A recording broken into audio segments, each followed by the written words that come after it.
को सीटेट भी आ रहे हैं, तो सीटेट हो गया। अगर अभी सीटेट किसी ने नहीं दिया तो इज इट ओके और नॉट, ये बात का बात है। बट अभी नहीं देते हो तो दिसंबर में देना, दिसंबर में नहीं दिया तो अगेन एग्जाम्स आएंगे, सेकेंड ईयर में आप दे सकते हो। बट ये चीज़ है कि ये टॉपिक पढ़ लेना है। तो फर्स्ट हमें क्या जानना है, फर्स्ट ऑफ ऑल हमें ये जानना है कि what do you mean by lesson planning. Already you know that lesson planning होता क्या है। सो हम थोड़ा सा लेसन प्लानिंग का जो इंट्रोडक्शन आप लोगों ने पढ़ा था वहाँ पे वो लिख देना। इसके साथ मैंने आज ये पॉइंट दिया है, लेसन प्लान क्या होता है, planning of a lesson. Normally अगर इंट्रोडक्शन देते हो तो व्हाट इज लेसन प्लान, किसी चीज पे आप चर्चा कर रहे हो, किसी चीज पे आप चर्चा कर रहे हो या फिर एक प्लानिंग बना रहे हो कि मुझे एक चैप्टर को कैसे पढ़ाना है, तो that is called lesson plan.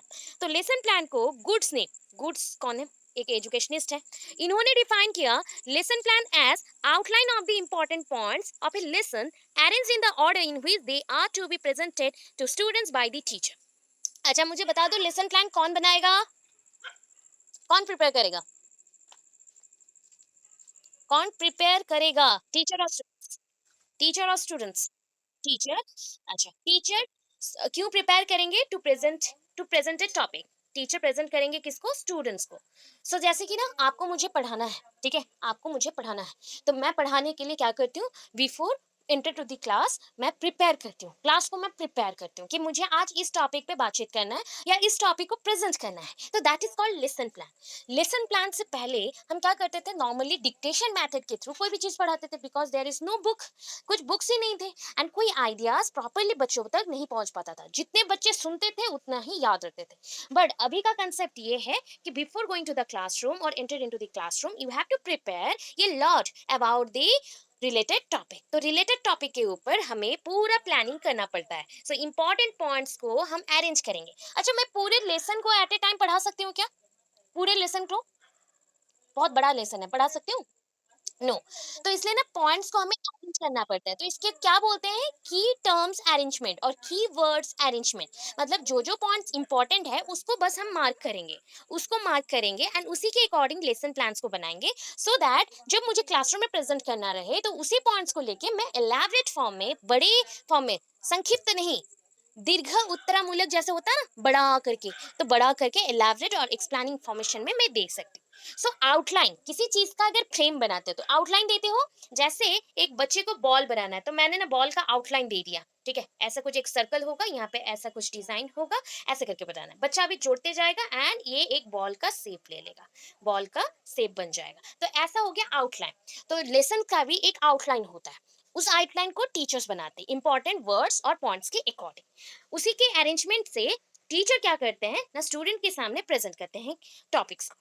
अभी देखो, for successful and effective teaching, अच्छा टीचिंग के लिए हमें क्या चाहिए बताओ, अच्छा टीचिंग ऑलवेज डिपेंड करता है प्लानिंग के ऊपर। सो अच्छा प्लानिंग हुआ मतलब अच्छा टीचिंग भी होगा। तो टीचिंग का इंपॉर्टेंट स्टेप कौन सा है, प्लानिंग। टीचिंग का इंपॉर्टेंट स्टेप कौन सा हो गया, प्लानिंग, प्लान करना, तैयार करना कुछ चीजों को। अभी देखो मैं बता दी हूँ characteristics of good lesson plan, क्या क्या है गुड लेसन प्लान का कैरेक्टरिस्टिक्स क्या होगा, should be written by oneself, should be written by own self और वन सेल्फ, किसी एक पर्सन के थ्रू ही लिखा जाएगा। अच्छा बताओ, एक लेसन को अगर 3-4 पर्सन मिलके लिखते हैं तो क्या आपको एज ए टीचर उसका सारे पॉइंट्स को पता चलेगा या पता कर सकते हो, आइडियाज मिलेंगे, नो मैम। सो कोई एक पर्सन एट ए टाइम एक ही चीज को लिखेगा, पूरा कंप्लीट लिखेगा स्टार्टिंग से लेके एंडिंग तक, तब जाके उसको पूरे कंसेप्ट के बारे में नॉलेज मिलेगा, आइडियाज मिलेगा एंड कैसे प्रेजेंट करेगा पता चलेगा। Should ensure continuity of lesson, हमें ये भी एंश्योर करना है कि लेसन्स को आधा से छोड़ के ना चले जाए, आधा अधूरा नहीं रखना है, पूरा थ्रू आउट कंटिन्यूटी में रखना है, स्टार्टिंग से एंडिंग तक। Next, should ensure definite technique of teaching, तो यहाँ पे हमें ये भी चूज करना है कि हमें टेक्निक ऑफ टीचिंग को प्रॉपर रखना है, टेक्निक ऑफ टीचिंग को डेफिनाइट और प्रॉपर रखना है। अच्छा नेक्स्ट, कोई भी लेसन पढ़ाने का एक मूल या फिर लक्ष्य या फिर गोल या फिर एम्स ये हो सकते हैं। So include the aim of the lesson, यहाँ पे जब भी आप लोग पढ़ा रहे हो ना तो बच्चों को पढ़ाने का मतलब क्या है ना, उसके कुछ एम्स हैं, उसी लेसन के एम्स के अकॉर्डिंग हमें इंट्रोडक्शन या फिर उसका कंसेप्ट को इलैबोरेट करना है। इज इट नॉट रिजिड, ठीक है, इज नॉट रिजिड और it is not rigid, so sorry is it बोल दिया था, it is not rigid. It is not rigid मतलब आपका लेसन, जो लेसन के लिए प्लानिंग कर रहे हो वो रिजिड नहीं होगा, वो फ्लेक्सिबल होगा। सपोज एक चैप्टर को पढ़ा रहे हो and sometimes you need some extra points in the middle of the classroom, when you explaining the points you need extra points, तो क्या मैं चेंज कर सकती हूँ, मैं क्लास में पढ़ा रही हूँ एंड सडनली मुझे लगा कि ये पॉइंट थोड़ा सा डिफिकल्ट हो रहा है, क्या मैं सडनली चेंज कर सकती हूँ उस पॉइंट के एग्जाम्पल्स को? चेंज कर सकते हैं। सो ये चीज़ क्या हो गया बताओ? ये रिजिड नहीं है, ये रिजिड नहीं है, मतलब जैसा आकार था उसमें उसको फिट होना पड़ रहा था, ऐसा नहीं है। उसको जब भी चाहो चेंज कर सकते हो। ये डायनामिक या फ्लेक्सिबल है। मतलब जब भी जैसा चाहो, जैसे एक रबर होता है ना, उसको जैसे मोड़ो वैसा आकार लेता है। तो वैसे ही होना चाहिए आपके लेसन प्लान्स। जैसे मोड़ोगे या जैसे बनाना चाहते हो, मे बी आप चेंज करना चाहते हो, तो ये पॉसिबल है इसमें। Provide the activities for learner. यहाँ पे जो भी आप पढ़ाते हो किसके लिए होता है? लर्नर्स के लिए होता है। आप लोग जैसे लर्नर्स हो, तो मैं जो भी प्रोवाइड कर रही हूँ ये आपके लिए है। तो प्रोवाइड्स द एक्टिविटीज, मैं जो भी काम दूंगी आपके लिए होगा। Provides the activities for learners. Next, includes the summary of the lesson. Last में आप क्या करते हो कि जब भी प्रेजेंटेशन देने जाते हो तब हम लेसन के समरी को वहां पे लिखते हैं, पूरे समरी को मेंशन करते हैं। Includes the summary of the lessons. अभी देखो प्रिंसिपल्स में क्या आ गया। प्रिंसिपल्स मतलब यहाँ पे मुख्य सिद्धांत बोल सकते हो क्या क्या है। पहला चीज तो ये है, ये प्रिंसिपल ऑफ फ्लेक्सिबिलिटी और फ्लेक्सिबल। आपके लेसन प्लान्स ऑलवेज फ्लेक्सिबल होने चाहिए, रिजिड नहीं होना चाहिए। उसको चाहो तो आप बदलाव ला सकते हो या चेंजेस कर सकते हो। Second point, teacher must have mastery. अच्छा, आप कोई भी चैप्टर को पढ़ सकते हो क्या, पढ़ा सकते हो क्या without gaining any type of knowledge और एक्स्ट्रा नॉलेज और मास्टरी? आपको किसी चीज के बारे में आइडिया नहीं है, सडनली मैं आपको दूं ये पढ़ के दिखाओ या पढ़ा के दिखाओ, इज इट पॉसिबल? पढ़ा सकते हो? No, no ma'am. इसलिए टीचर मस्ट हैव मास्टरी, उस सब्जेक्ट्स के ऊपर या उस टॉपिक्स के ऊपर टीचर के पास मास्टरी होना चाहिए। मतलब उसके पास रिपीटेडली प्रैक्टिस किया गया है, वो पूरा प्रैक्टिस करके आदत बना चुका है, या फिर उसको पूरा याद है कंसेप्ट, वो इजीली सॉरी इजीली एक्सप्लेन कर सकता है। So sorry. अभी देखो next, teacher must be fully conversant with new methods. मतलब फुल्ली उसको नॉलेज रहना चाहिए या फुल्ली एक्वेंटेड होना चाहिए न्यू मेथड्स के साथ। देखो पहले मेथड्स का क्लास क्या था, अगेन मैंने कुछ टाइम पहले मेथड्स का क्लास किया, क्योंकि मेथड्स बहुत बहुत डिफरेंट डिफरेंट मेथड्स आते हैं। जैसे लेबोरेटरी मेथड हो गया, एक्सपेरिंशियल मेथड हो गया, लर्निंग बाय डूइंग है, लेक्चर कम डेमोन्स्ट्रेशन, टीम टीचिंग, बहुत सारे मेथड्स हैं। तो ये सारे मेथड से एक टीचर को एक्वर्ड मतलब एक्वर्ड होना चाहिए नॉलेज, और एक्वेंटेड होना चाहिए, मतलब उसके साथ वो इनकॉर्पोरेटेड होगा, उसको ये सारे नॉलेज होंगे, इस मेथड्स के नॉलेज होंगे। अभी देखो साइकोलॉजिकल एंड लॉजिकल फैशन, जो भी हम पढ़ाते हैं लॉजिकली अरेंज होना चाहिए, सारी चीजें लॉजिकली अरेंज होना चाहिए। साइकोलॉजिकली जो आप ज्ञान दोगे या फिर जो आप आइडियाज दोगे, अच्छा बताओ, मैं अगर आइडियाज दूंगी, मैं आपको सिंपल पहले दूं या कम्प्लेक्स पहले दूं, या सिंपल टू कम्प्लेक्स दूं? सिंपल टू कॉम्प्लेक्स जाएगा, मतलब easy to hard, easy to hard. तो हमेशा आपको जो भी पढ़ाना रहता है बच्चों को इजी टू हार्ड वे में ही पढ़ाना रहता है। जैसे मैंने स्टार्ट किया लेसन प्लान के पॉइंट से, ऑलरेडी यू नो दैट कि लेसन प्लान क्या है, उसके ऑब्जेक्टिव्स क्या है, सब कुछ आप पढ़ चुके हो पहले भी। बट अभी मैंने क्यों हिंट दिया? बिकॉज इसी हिंट से पहले आप समझ लोगे या फिर आपका रिवाइज हो जाएगा, एंड नेक्स्टली जब आप मेन कंसेप्ट में एंटर करोगे तो वो आपको हार्ड ज्यादा नहीं लगेगा। तो ये साइकोलॉजिकल एंड लॉजिकल फैशन है, कोई भी कंसेप्ट को बच्चों को अगर पढ़ाना है इजी टू हार्ड फॉर्म में जाना पड़ेगा, लॉजिकल आइडियाज के साथ। Active student participation, active student participation, students यहाँ पे पैसिव नहीं होंगे। अच्छा बताओ, जो बच्चे बहुत साइलेंट रहते हैं क्लास में, उनको क्वेश्चन पूछने के बाद भी क्या आपको पढ़ाना अच्छा लगेगा उन स्टूडेंट्स को? जो स्टूडेंट्स आंसर्स नहीं देते हैं उनको पढ़ाना अच्छा नहीं लगता। तो रिस्पॉन्स जो स्टूडेंट्स देते हैं, कुछ पूछो तो बोलते हैं, अगर समझ आया तो यस, नहीं आया तो नो, ऐसे बोलने वाले स्टूडेंट्स को हमें पढ़ाना अच्छा लगता है। इसीलिए स्टूडेंट जब भी रिस्पॉन्स देते हैं तो दैट मीन्स वो एक्टिवली इन्वॉल्व है क्लास में। तो एक्टिव पार्टिसिपेशन इज मस्ट। यहाँ पे एक्टिव रहना पड़ेगा, स्टूडेंट्स को एक्टिव रहना पड़ेगा, एंड वो हर एक चीज में पार्टिसिपेशन करेंगे। एडवांटेजेस देख ले। एडवांटेजेस क्या है? प्लानिंग, पहला चीज है तो प्लानिंग। सो प्लानिंग आप कर रहे हो मतलब इसका एडवांटेजेस तो बहुत ज्यादा है। तो it keeps the teacher to be systematic orderly the treatment of this subject matter. अच्छा, मैंने पहले भी बोला कि आपके सब्जेक्ट मैटर क्या होंगे, इजी टू हार्ड वे में चलेंगे। इसके बाद आप अरेंज करके रख रहे हो ऑर्डरली सीक्वेंस में 1 2 3 4 करके। तो ये हो गया सिस्टमैटिक, एक सिस्टम में चलना, एक सिस्टम में चलना, क्लासिफाइड फॉर्म में चलना। तो मैं पहले इस स्टेप को कंप्लीट करूंगी, देन इस स्टेप को, देन इस स्टेप को, देन इस स्टेप को, जब भी टॉपिक पढ़ा रही हूँ। तो ये मेरा प्लानिंग का पहला पार्ट है। Second part, he proceeds on well thought of and definite lines and doesn't follow haphazard and thoughtless teaching. देखो मैं haphazardly नहीं पढ़ाऊंगी, कभी कहीं बीच बीच से लेके आगे पॉइंट्स को एंड आपको पढ़ा दी, ये भी नहीं चलेगा। कहीं पे भी मैं अच्छे से आपको ना पढ़ा के एंड पॉइंट तक आ गई, थॉटलेस टीचिंग किया, कोई एग्जांपल्स नहीं बताए, कुछ नहीं किया, एंड सडनली मैंने पॉइंट्स को लिया, थोड़ा बता दिया एंड छोड़ दिया। तो ऐसे पढ़ाई अगर करवाओगे तो बच्चे कुछ नहीं सीख पाएंगे, तो ऐसे नहीं पढ़ाना है। Third point, the teacher sets fourth with some definite aims in view and is conscious of the interest attitude। जब भी बच्चों को पढ़ा रहे हो ना, तो टीचर के माइंड में, आपके माइंड में, मतलब आप टीचर हो तो आपके माइंड में ये रहना चाहिए कि बच्चों का इंटरेस्ट कितना है, बच्चों का एटीट्यूड क्या है, क्या बच्चे उस पॉइंट्स को पकड़ पा रहे हैं एक्टिविटीज के थ्रू। जब भी हम लर्निंग कर रहे, जो लेसन्स के एक्टिविटीज हो रहे हैं उसको करते हुए क्या बच्चों को ये आइडियाज मिल पा रहा है, यस और नो, उनके थॉट फुलफिल हो रहे हैं कि नहीं, वो देखना। अभी प्लानिंग होता क्या है, प्लानिंग, ये lesson give confidence and self reliance to teacher. अगर ना आप क्या करते हो, एक फटाफट से आपने क्या किया, एक स्कूल में ज्वाइन कर लिया एंड विदाउट एनी प्रिपरेशन आप क्लास में जाके डेमो दे रहे हो, so that is not good. आप वहाँ पे अच्छे से ऑर्डरली मैनर पे ऑर्गेनाइज करके नहीं पढ़ा सकते, एंड आपका कॉन्फिडेंस लेवल भी बहुत वीक हो जाएगा। सो दैट आपको जब भी बोला जाए कि लेसन प्लान करके पढ़ाओ, that means you have to prepare something before the classroom teaching. Real teaching से पहले आपको कुछ प्रिपेयर करना पड़ता है, so that gives you more confidence in you. आपके अंदर वो कॉन्फिडेंस लेके आता है, सेल्फ रिलायंस होता है, आप खुद पे ही निर्भर होते हो, आत्मनिर्भर होते हो, किसी और पे निर्भर नहीं होते। सो दैट मीन्स ये सक्सेसफुल टीचिंग का मेन मंत्र है, बोल सकते हो कि ये क्या करता है ना, जब एक टीचर को देखना, एक टीचर रहता है कि एक टॉपिक को पढ़ाने में बहुत ज़्यादा टाइम लेता है, वो बहुत स्लोली एक एक चीज़ को सॉल्व करके धीरे धीरे करके चल रहा है, तो दैट मीन्स उस टीचर का थोड़ा सा क्या है, कॉन्फिडेंस लेवल लो है, या फिर उनको प्रूफ नहीं करना आता, या फिर प्रैक्टिस उन्होंने बहुत ज़्यादा नहीं किया है। सो लेसन प्लान्स ऑलवेज बोलता है कि टीचिंग देने से पहले आप प्रिपेयर कर लो, सो दैट टाइम सेविंग हो जाए एंड आप क्लास में जाके हैपोजिटली कुछ ना पढ़ा दो, कुछ भी ऐसा ऐसा पढ़ा दिया, ऐसा नहीं चलेगा, प्रॉपर वे से एक टॉपिक में पढ़ाएंगे। Because the lesson plan is को रिलेटेड विद, कोई भी लेसन प्लान आपका सोशल एंड फिजिकल एनवायरनमेंट जो स्टूडेंट के साथ जुड़ा हुआ है उसके साथ मतलब क्या होता है, कनेक्टेड है, तो इसलिए ये इंपॉर्टेंट है। क्या है, सोशल मतलब सामाजिक हो गया, बच्चों के साथ आप पढ़ाई कर रहे हो तो बच्चों का जो सामाजिक वाला पॉइंट है वो आ गया, फिजिकल एनवायरनमेंट मतलब सराउंडिंग एनवायरनमेंट, बच्चे जहाँ पे प्रेजेंट है मतलब स्कूल का एनवायरनमेंट, ये दोनों ही लेसन प्लान के साथ जुड़े हुए हैं। इतना क्लियर है?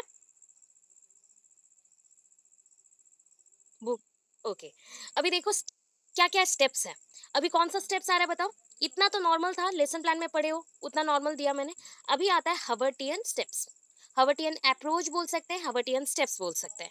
सो हवर्टियन स्टेप्स में ये जो पॉइंट्स है, पहले देखो पॉइंट्स में क्या है, कितने पॉइंट्स दिख रहे हैं, 6 पॉइंट्स दिख रहे हैं। इससे ना क्वेश्चन आ चुका है, सीटेट में भी आ चुका है, ठीक है, केवीएस में भी आता है, इसलिए बोल रही हूँ इसके 6 स्टेप्स हैं, 6 स्टेप्स।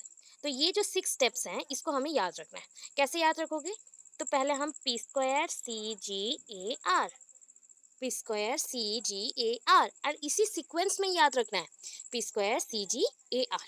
अभी P square C G A R में क्या हो गया, पहला तो कोई चीज़ करने से पहले हमें प्रिपेयर होना पड़ता है, तो हमारा पहला स्टेप क्या है, प्रिपरेशन, ये हमारा पहला स्टेप है, ठीक है। अभी प्रिपरेशन जब हो गया तो मुझे तो प्रिपरेशन लेने के बाद प्रेजेंट करना पड़ेगा, तो ये हमारा प्रेजेंटेशन। तो पहला हो गया प्रिपरेशन, देन आया प्रेजेंटेशन, हो गया। सेकंड पॉइंट में क्या है, जब आप प्रेजेंटेशन दे देते हो तो बीच बीच में हमें क्या होता है ना, बच्चों में डाउट्स आते हैं रिलेटेड टू योर टॉपिक। क्यों, क्या कि कुछ पॉइंट्स में आपने एक चीज़ को पॉजिटिव बोला, कुछ पॉइंट्स में नेगेटिव बोला, तो उस बेसिस पे बच्चे में कंपैरिजन एंड एसोसिएशन, जो सेम सेम थिंग्स है उसको जोड़ देना है, जो दूसरे दूसरे अलग अलग चीज़ है उसको अलग कर देना है कंपेयर करके। तो comparison and association is the third one. अभी कंपेयर कर लिया, एसोसिएट कर लिया, जो जो चीज़ें सेम है जोड़ लिया, उसके बाद जनरल आइडियाज गेनिंग करते हैं, तो that is called general idea gaining और जनरलाइजेशन। जनरल आइडियाज लेने के बाद हम अप्लाई करेंगे, सो एप्लीकेशंस। लास्टली कितना सीख चुके हो उसको जानने के लिए रिकैपिचुलेशन। क्या होता है रिकैपिचुलेशन, रिकैप, जानना कि एक चीज को मैंने पढ़ा दिया, अभी आपको कितना आइडियाज हैं, तो मैं कैसे जानूँ शॉर्ट पीरियड में 5 या 6 क्वेश्चंस पूछूंगी related to this topic, and आप अगर बोल देते हो तो दैट मीन्स ये रिकैपिचुलेशन है। अगर सीरियल्स याद रखते हो ना, सीरियल में क्या होता है या मूवीज में क्या होता है, नॉर्मल अगर चैनल्स में दे रहा है, सो कल क्या होगा या पहले क्या हो चुका है उसका रिकैप देता है, रिकैप देता है, ये सुनो, कोई भी सीरियल, यस, तो उसको हम रिकैपिचुलेशन बोलते हैं। अभी देखो प्रिपरेशन से हम स्टार्ट करेंगे। प्रिपरेशन में क्या होता है, आपको हमेशा याद एक रहता है प्रिपरेशन में मेनली क्या होगा ना, पहला एक फिक्स्ड एम होगा। कौन सा एम है? Prepare the student to receive the new knowledge. हमारा पहला एम क्या है? बच्चों के लिए एक एम फिक्स्ड करना जिससे बच्चे रिसीव कर सके न्यू नॉलेज को। तो हमारा मेन गोल क्या है, हमारा लक्ष्य क्या है? बच्चों को ज्ञान मिलना चाहिए।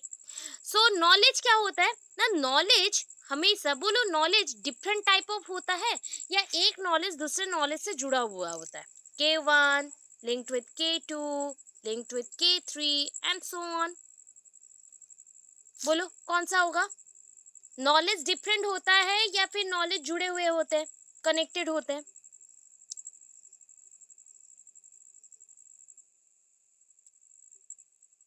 बोलो, कोई आइडिया? एनीवन? कनेक्टेड होता है, गुड, कनेक्टेड होता है, वेरी गुड। अभी देखो, एक चीज है, मैं आपको कुछ पढ़ा रही हूँ। अगर सपोज आप क्लास 1 के बच्चे होते एंड आपको बीच का कुछ क्लासेस दिया नहीं गया है, मतलब क्लास 10 तक आप लोगों ने पढ़ा नहीं है, ग्रेजुएशन तक आपने पढ़ा नहीं है, डायरेक्टली आपने बीएड में आ गए, कैसे भी करके आ गए, तो क्या एक बच्चा अपना प्रीवियस नॉलेज को बीएड के साथ जोड़ पाएगा?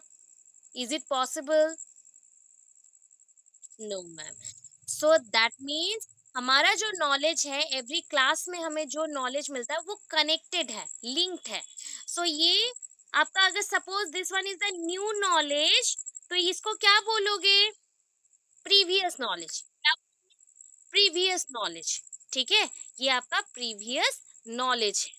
तो प्रीवियस नॉलेज को हमने जोड़ दिया न्यू नॉलेज के साथ। तो हमेशा जैसे कि आपको सपोज आपको ना खिचड़ी बनाना आता है, सो आप डिफरेंट चावल के आइटम्स बना सकते हो। If you know how to make a khichdi, तो देन आप यूज कर सकते हो उसको, उसी प्रोसेस के थ्रू डिफरेंट आइटम्स बना सकते हो। यस, तो हमने क्या किया, प्रीवियस नॉलेज को यूज किया, प्रीवियस नॉलेज को यूज किया नया थिंग्स को और जानने के लिए। तो ये आपका ना प्रिपरेशन फेज में बच्चों के एक्सप्लोरेशन या फिर प्रीवियस नॉलेज के साथ जुड़ता हुआ नॉलेज को हम बच्चों को देते हैं।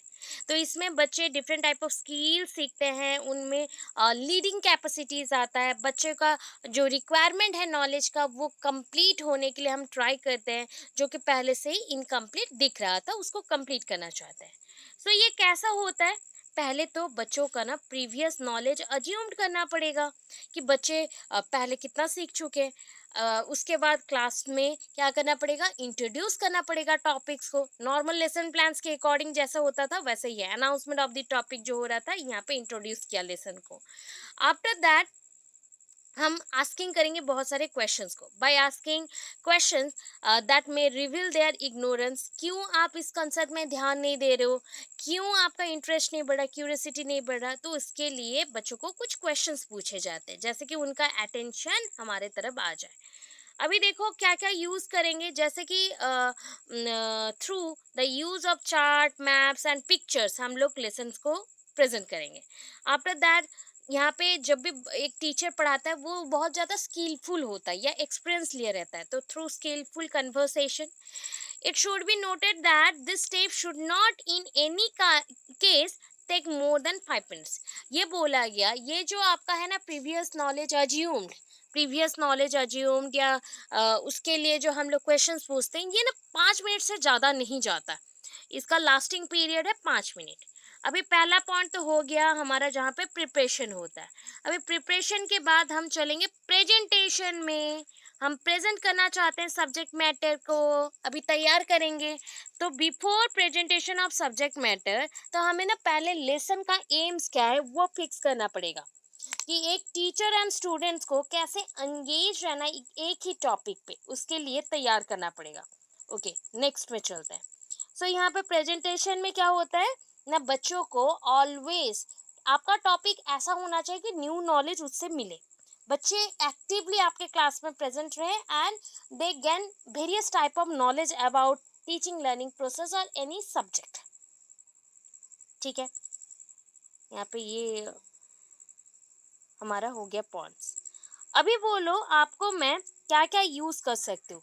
मैं क्वेश्चनिंग पैटर्न यूज कर सकती हूँ आपको क्वेश्चंस पूछने के लिए, आपके अंदर कितने नॉलेज है जानने के लिए, या फिर मैं ब्लैक बोर्ड समरी यूज कर सकती हूँ, जैसे कि मैं पूरा क्लास में पढ़ाती हूँ, उसके बाद मैं छोटे छोटे पॉइंट्स में पूरी चीज़ों को समरी के तौर पे लिख दूँ।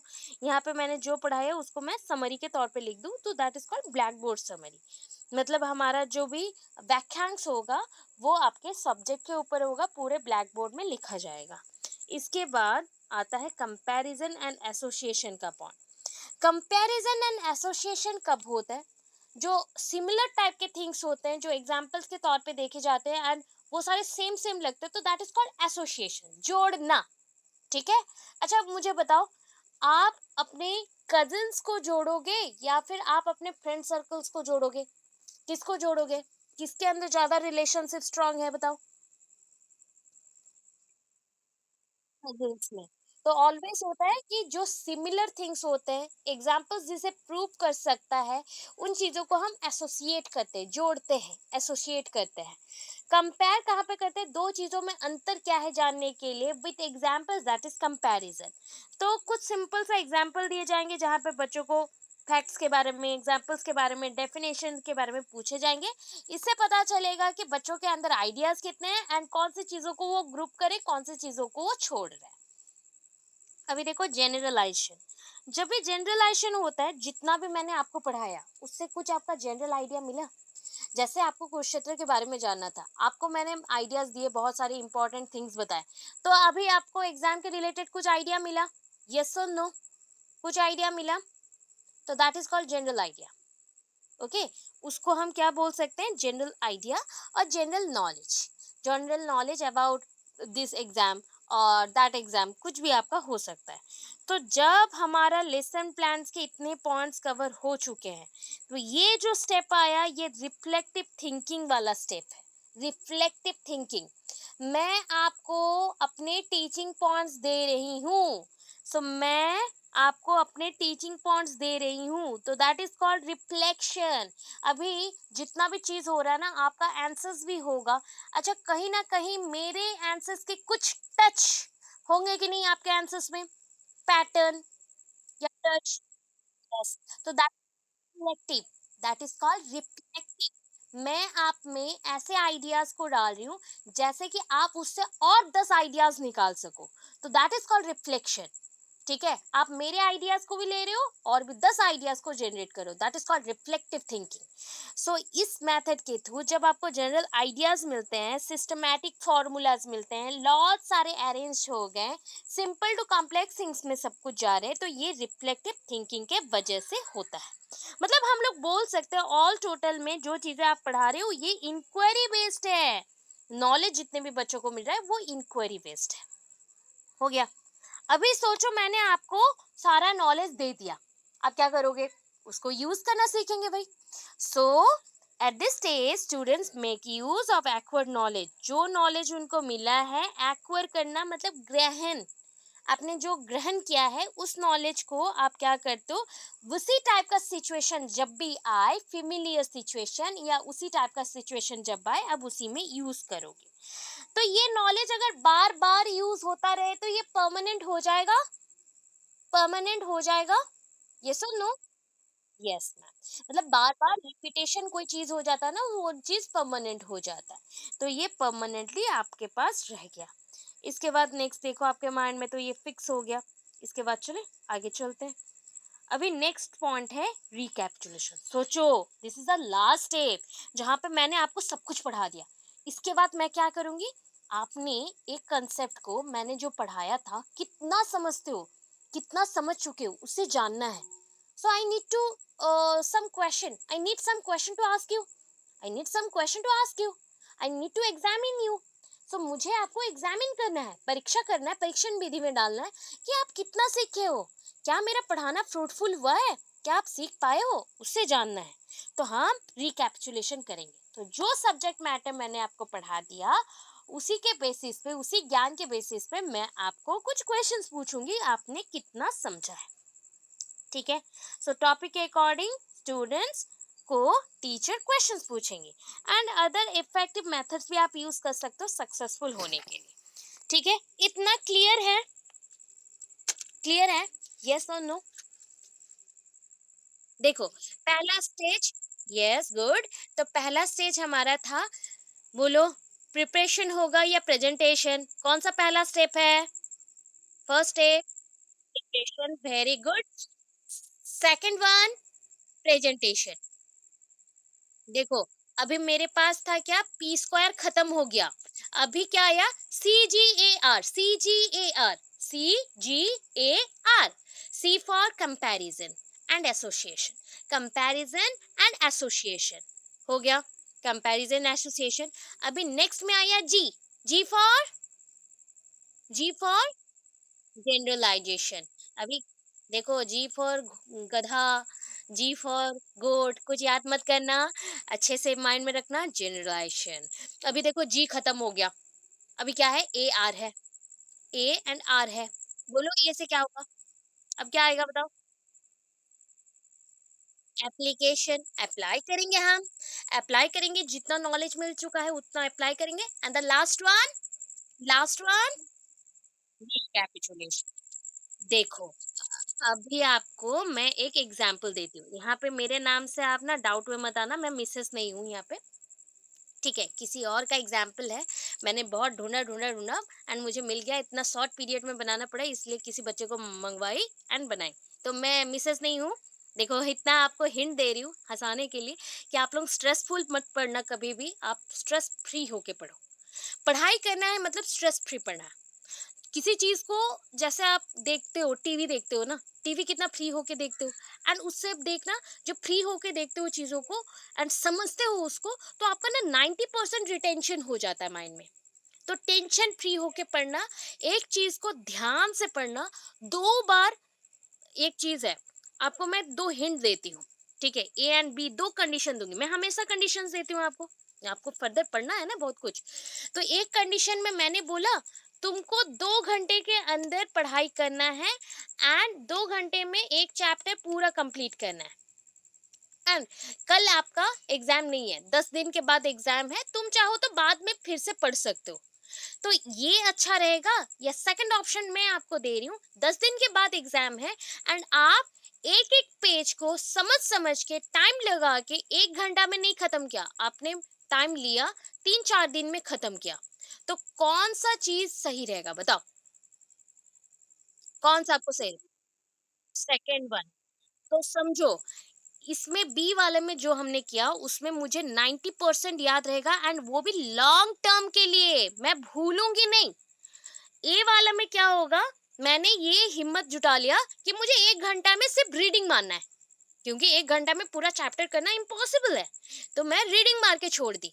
रीडिंग मारने के बाद मुझे फिर से बैठना पड़ेगा 5-6 घंटा, कि फिर मैं क्या पढ़ी थी याद, मुझे कुछ भी याद नहीं है, तो यहाँ पे रिटेंशन 10%, तो बी इज करेक्ट।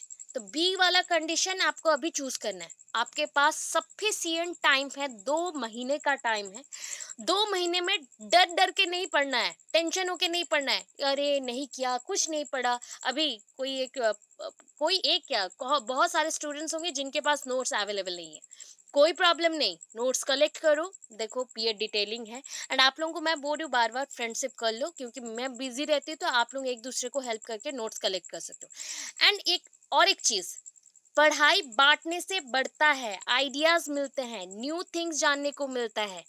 पढ़ाई अगर शेयर नहीं करोगे तो आपको उस पढ़ाई का कोई वैल्यू नहीं मिलेगा, आपको लगेगा आप लिमिटेड हो, तो लिमिटेड नहीं बनो, अनलिमिटेड बनो, ठीक है। तो पढ़ाई को जितना मौका मिले उतना पढ़ाई करो, एंड जहां पे आपको लग रहा है कि मेरा हैंड स्पीड कम हो रहा है, हैंड स्पीड कम हो रहा है, तो हैंड स्पीड को थोड़ा सा आगे बढ़ाओ, हैंड स्पीड को आगे बढ़ाओ।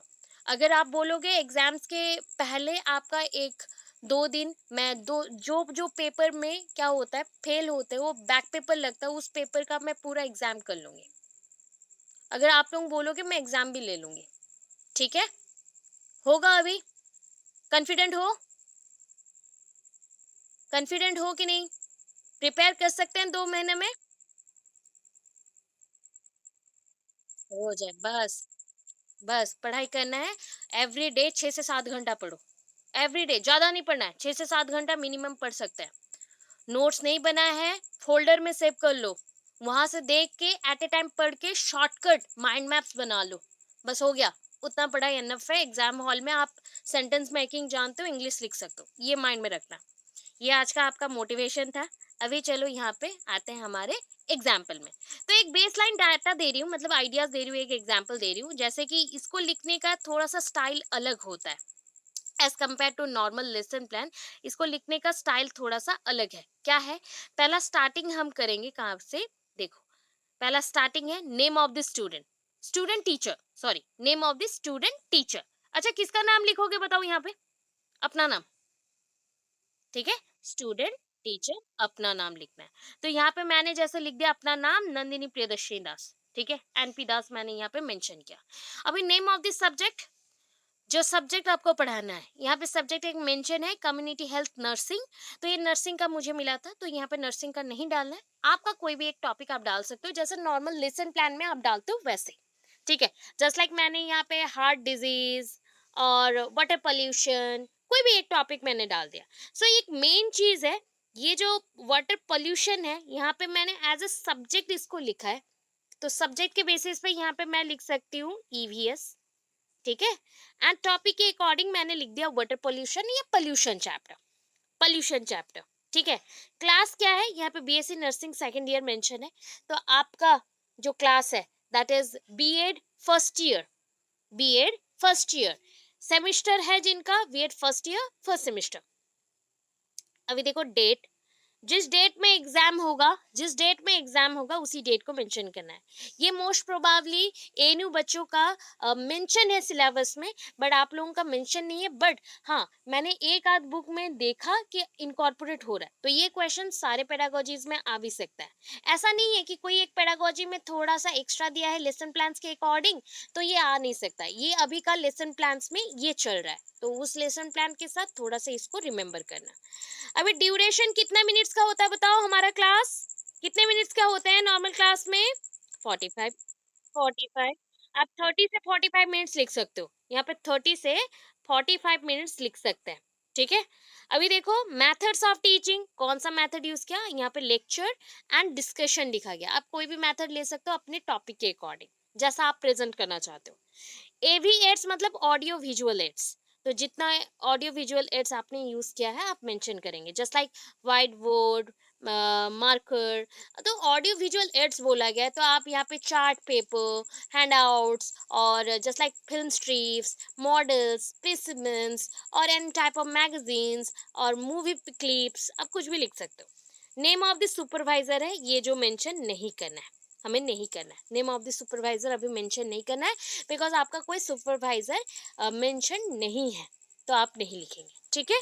सिर्फ उसमें आप याद रखना, अगर फ्यूचर में कभी जरूरत पड़ा तो name of the supervisor use किया जाता है। अभी जनरल ऑब्जेक्टिव, स्पेसिफिक ऑब्जेक्टिव्स याद है ना? कैसे लिखते थे लेसन प्लान में? कैसे लिखते थे याद है?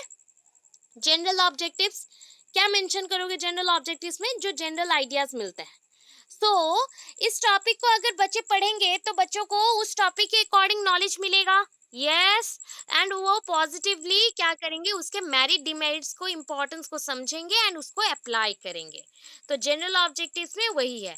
So at the end of the teaching the class member will able to acquire the knowledge about topic, जो भी आपका टॉपिक का नाम है, यहाँ पर टॉपिक मेंशन करेंगे, and develop positive attitude about prevention of tick typhus लिखा गया है, तो वहां पे आपका topic prevention about different type of pollutions और डिफरेंट टाइप ऑफ पॉल्यूशंस और पॉल्यूटेंट फैक्टर्स हो गया।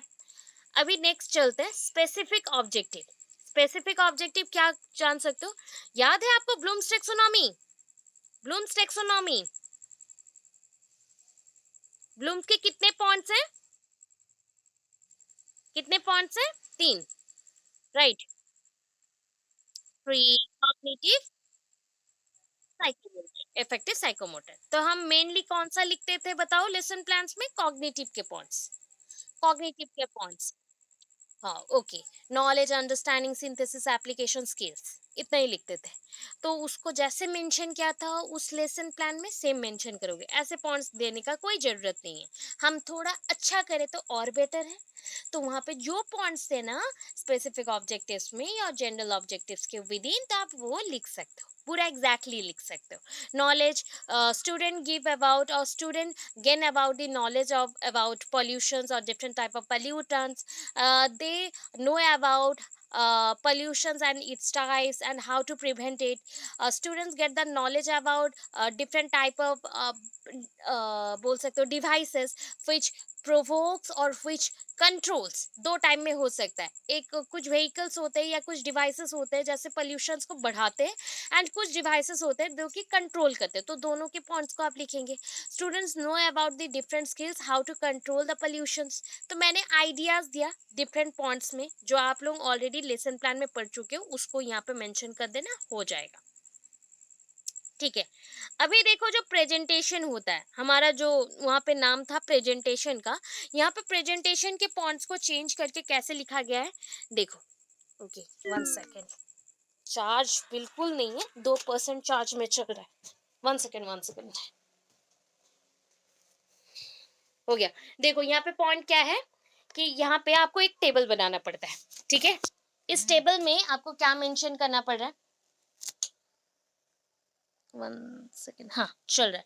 सो इस टेबल में आपको क्या मेंशन करना पड़ रहा है ना, आपको पहले मेंशन करना पड़ेगा सीरियल नंबर, ठीक है। आपको पहले मेंशन करना पड़ेगा सीरियल नंबर, मतलब कंसेप्ट के पार्ट वाइज यहाँ पे पोर्शंस को हमने 1 2 3 4 में मेंशन किया। टाइम कितना लिया, अच्छा बताओ, इंट्रोडक्शन पार्ट को मैं मेंशन करने के लिए क्या आधा घंटा का टाइम लूं या फिर 5 मिनट का? 5 मिनट्स इज एनफ। तो यहाँ पे मैं 5 मिनट मेंशन कर सकती हूँ for introduction part, for introduction part. वैसे ही आप डिफरेंट कंसेप्ट्स के लिए डिफरेंट मिनट्स होते हैं, यहाँ पे कोई फिक्स मिनट्स नहीं है कि एक इंट्रोडक्शन को आप 5 मिनट्स में ही कवर करोगे, मे भी हो सकता है किसी पर्सन का 6 से 7 मिनट में भी कवर हो। फिर उसके बाद जनरल बॉडी, मतलब कोई भी कंसेप्ट का बॉडी आता है, तो बॉडी को जैसे यहाँ पे मेंशन किया एंड उसको आपने 10 मिनट्स में कवर किया। उसके बाद उसके अगर फॉर्मूलाज और डेरिवेशंस हैं, तो उसको आपने यहाँ पे मेंशन किया नाम, एंड उसका 10 मिनट्स में कवर किया। तो ऐसे करके आपको कंक्लूजन में जाना है। कंक्लूजन के लिए एटलीस्ट आपको 2 मिनट्स का टाइम देना है, 2 मिनट्स का टाइम देना है, ठीक है। ये बस आपको एग्जाम्पल के तौर में दे रही हूँ, ये बनाने का कोई जरूरत नहीं है, एग्जाम में आपको आएगा भी नहीं। बस आपको हवर्टियन प्रिंसिपल जानना था, हवर्टियन स्टेप्स जानने थे, इसलिए मैंने डिटेल समझाया। एंड उसके अकॉर्डिंग आप जैसे कंटेंट को लिखना स्टार्ट कर रहे हो, तो एक कंसेप्ट को तो आप पढ़ के आए हो, तो इंट्रोडक्शन मतलब इंट्रोडक्शन पार्ट पूरा लिखोगे। अगर बॉडी बोलेगा तो बॉडी पार्ट पूरा लिखोगे, मतलब एक कंसेप्ट को एटलीस्ट आपको 10 लाइंस में पढ़ के याद रखना है, ताकि आप लिख सको कंटेंट को। नेक्स्टली यहाँ पे टीचर्स एक्टिविटी, टीचर यहाँ पे क्या कर रहा है बताओ, एक्सप्लेनेशंस दे रहा है। टीचर यहाँ पे एक्सप्लेनेशंस दे रहा है। लर्नर्स यहाँ पे क्या करेंगे बताइए, आप लोग लर्नर्स हो, अभी क्या कर रहे हो, मैं पढ़ा रही हूँ, एक्सप्लेनेशन दे रही हूँ, तो आप क्या कर रहे हो, listening, listening properly, listening properly, ठीक है। ऑडियो विजुअल एड्स में यहाँ पे मैंने व्हाइट बोर्ड का यूज नहीं किया है, मैंने यहाँ पे स्मार्टफोन का यूज किया है। अगर ये क्लासरूम होता तो मैं क्या यूज करती, व्हाइट बोर्ड, मैं क्या यूज करती, व्हाइट बोर्ड या चार्ट पेपर्स, बोर्ड और chart papers. Okay, last point में क्या है, इवालुएशन, इवालुएशन। तो इवालुएशन में क्या करते हो बताओ, क्या करेंगे बताइए, इवैल्यूएट करेंगे, बच्चों को क्वेश्चंस पूछेंगे। सो स्टूडेंट्स को, जैसे मैंने इंट्रोडक्शन आपको पढ़ाया 10 लाइंस का, उसके अकॉर्डिंग एक क्वेश्चन मैंने यहाँ पे पूछ लिया, ओनली 1 1 क्वेश्चंस लिखते जाना है, तो बच्चों का इवैल्यूएशन हो सकता है। वो may be fill in the blanks हो, मे बी कोई ट्रू फॉल्स क्वेश्चन हो या एमसीक्यूज हो, कुछ भी हो सकता है, बट ऐसे डालना है। Is it clear, is it clear? Okay, अभी लास्ट पार्ट में देखो, ये पॉइंट आपका एक एक्स्ट्रा पार्ट है, क्या है ना, बिब्लियोग्राफी है। बिब्लियोग्राफी है। बिब्लियोग्राफी होता क्या है, मैंने एक कंसेप्ट को पढ़ाने के लिए, सपोज मैंने आज का जो नोट्स मैंने अभी बनाया, ये पूरा बनाया, ये मैंने बहुत कम टाइम में बनाया, तो मैंने कुछ कुछ जगह से लिया है। जैसे मैंने विकिपीडिया से कुछ पॉइंट्स को कॉपी किया, कुछ पॉइंट्स को मैंने अपने बुक से कॉपी किया, कुछ पेडागोजी बुक से कॉपी किया, और कुछ को मैंने हैंड रिटन रखा है जो कि नर्सिंग स्टूडेंट्स से मैंने लेके आई। तो अभी बोलो यहाँ पे मैं क्या लिख सकती हूँ ना, ये पॉइंट सारे मैंने कहाँ से लिया है, रेफरेंस जैसे रहता है ना, वही होता है बिब्लियोग्राफी। तो बिब्लियोग्राफी पे मेंशन पहले होता है कि कौन सा राइटर का बुक है, तो ये राइटर नेम पहले मेंशन होता है, फिर उसके बुक का नेम मेंशन होता है, कौन सा एडिशन है, कौन सा पब्लिकेशन है, एंड देन पेज नंबर कितने हैं, ऐसे मेंशन होता है। ठीक है, सो आपको ज्यादा देने का कोई जरूरत नहीं है। यहाँ पे एक पॉइंट देखो क्या लिखा है, ये गूगल से लिया गया है। ठीक है, www.google.com, ये गूगल से भी लिया गया है, गूगल से भी लिया गया है। तो आप जहां से लोगे वहां से आप मेंशन कर सकते हो, वहां से आप मेंशन कर सकते हो। ठीक है, तो इतना पॉइंट्स है, क्लियर है।